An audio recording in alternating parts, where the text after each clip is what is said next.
Hello everyone. पिछले lecture में हम लोगों ने विशेषण के परिचय के बारे में जाना और यह जाना कि वह कितने प्रकार के होते हैं।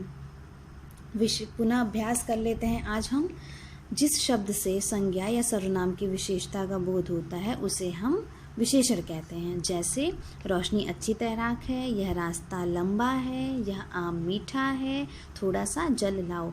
यह जो अच्छी तैराक होना, रास्ता लंबा होना और आम का मीठा होना, यह सभी जो है विशेषण कहलाते हैं। इसमें विशेष की भूमिका है या उसके अंग कह लीजिए कि जिस संज्ञा अथवा सर्वनाम शब्द की विशेषता बताई जाए वह विशेष कहलाता है।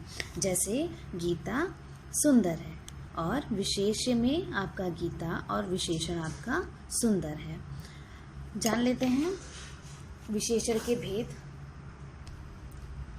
पहला विशेषता का प्रकार है गुणवाचक विशेषण, अर्थात जिस शब्द से किसी संज्ञा या सर्वनाम के गुण, दोष, रंग या आकार आदि का बोध होता है उसे हम गुणवाचक संज्ञा कहते हैं।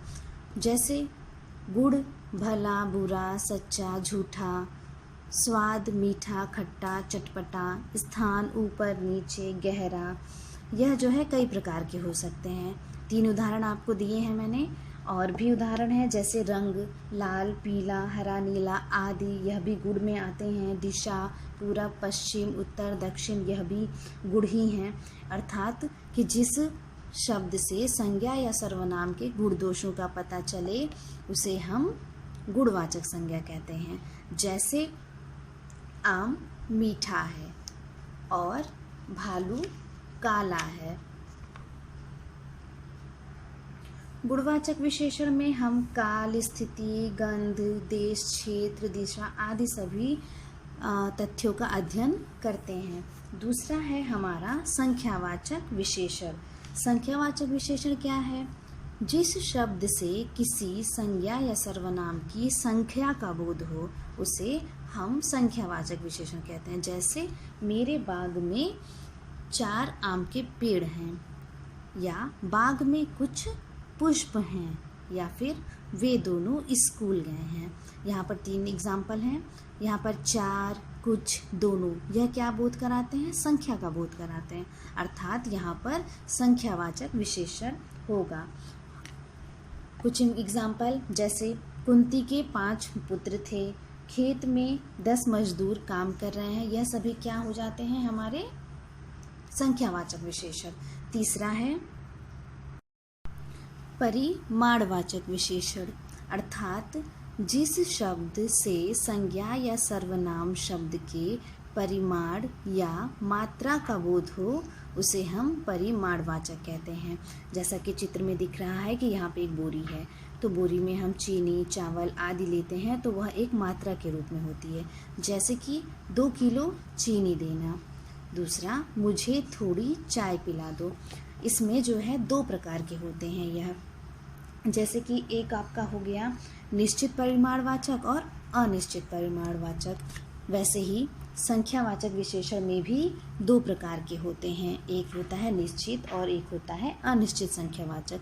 निश्चित संख्यावाचक में आपका आ जाता है जैसे 4 और अनिश्चित में कुछ। वैसे ही परिमाणवाचक संख्या के भी 2 भाग होते हैं, एक निश्चित परिमाणवाचक और अनिश्चित। निश्चित परिमाणवाचक में आपका 3 किलो टमाटर, 2 लीटर दूध, 5 मुखी रुद्राक्ष आदि, जैसे उसमें एक संख्या होती है जो कि उसका बोध होता है, वो निश्चित होती है, वो मात्रा में पूर्ण होती है। 2 किलो, 1 किलो, आधा, 1, 2 ऐसे।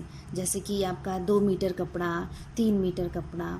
और एक होता है मुझे थोड़ी चाय पिला दो। थोड़ी यह आधा कप भी हो सकती है, आधा ग्लास भी हो सकती है और 2 घूंट भी हो सकती है। इसलिए यहाँ कोई निश्चित मात्रा नहीं है, परंतु इसमें निश्चित मात्रा है। वैसे ही संख्यावाचक में भी निश्चित अंक है और यहाँ पर अनिश्चित अंक है। तो इन दोनों के 2-2 उदाहरण होते हैं। और परिमाणवाचक में हम मात्राओं और जो है परिमाण का बोध करते हैं।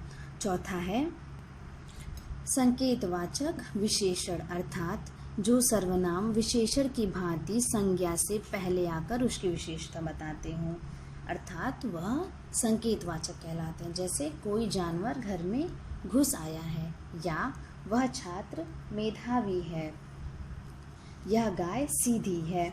यह सभी जो है संकेतवाचक विशेषण के उदाहरण हैं। इसे हम सार्वनामिक विशेषण भी कहते हैं। इसे क्या कहते हैं? संकेतवाचक और सार्वनामिक विशेषण भी कहा जाता है। यह जो है संज्ञा और सर्वनाम की विशेषता को बताते हैं। अर्थात वह गाय सीधी है, वह छात्र मेधावी है इत्यादि। हम इस संख्यावाचक और परिमाणवाचक में कुछ अंतर स्पष्ट कर लें।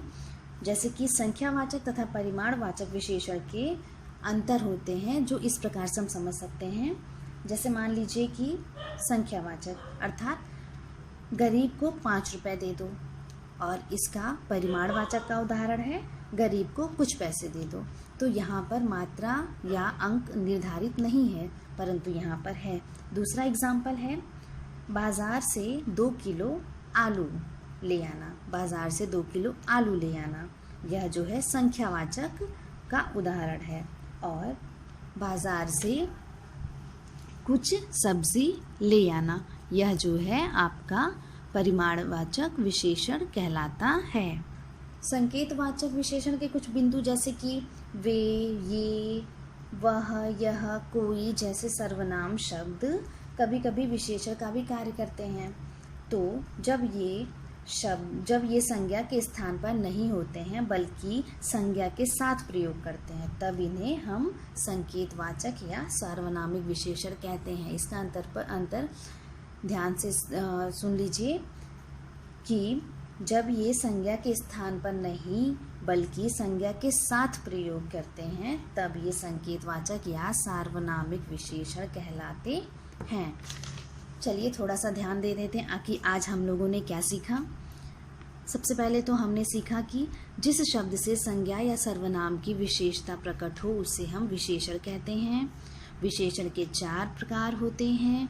जो शब्द विशेषण की भी विशेषता बताते हैं उन्हें हम विशेष या प्रविशेषण कहते हैं। संख्यावाचक और परिमाणवाचक विशेषण 2 प्रकार के होते हैं। और विशेषण की जो है निम्नलिखित अवस्थाएं होती हैं। अवस्थाओं के बारे में जान लेते हैं। जैसे कि अवस्थाएं, जैसे कि कमला धार्मिक महिला है, या फिर सचिन अच्छा बल्लेबाज है। तो यह क्या है कि इसमें किसी प्रकार की कोई तुलना नहीं होती है, यह केवल विशेषण की सामान्य विशेषता बताते हैं। वैसे ही एक और उदाहरण ले लें, जैसे कि जामुन अमरूद से अधिक खट्टा है, और एक है सचिन अजहर से अच्छा बल्लेबाज है। तो इसमें 2 वस्तुओं या 2 व्यक्तियों की तुलना की जाती है। यह इनकी अवस्थाएं हैं। आज का गृह कार्य है।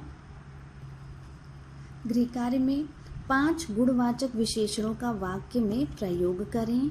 दूसरा प्रश्न, विशेषण के भेदों का उदाहरण सहित परिचय दें।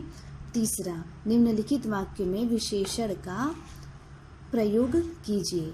यहाँ पर रिक्त स्थान है, वहाँ पे आपको विशेषण का प्रयोग करना है। और यह है ऊंट भाग रहा है। दूसरा रिक्त स्थान, लड़की खाना खाती है। और तीसरा, पुस्तक किसकी है। यहाँ पर जो रिक्त स्थान है वहाँ पे आपको उचित विशेषण भरना है। उम्मीद करती हूँ कि आपको यह पाठ समझ में आया होगा। अगले पाठ का अध्ययन करने के लिए हम फिर मिलेंगे। धन्यवाद।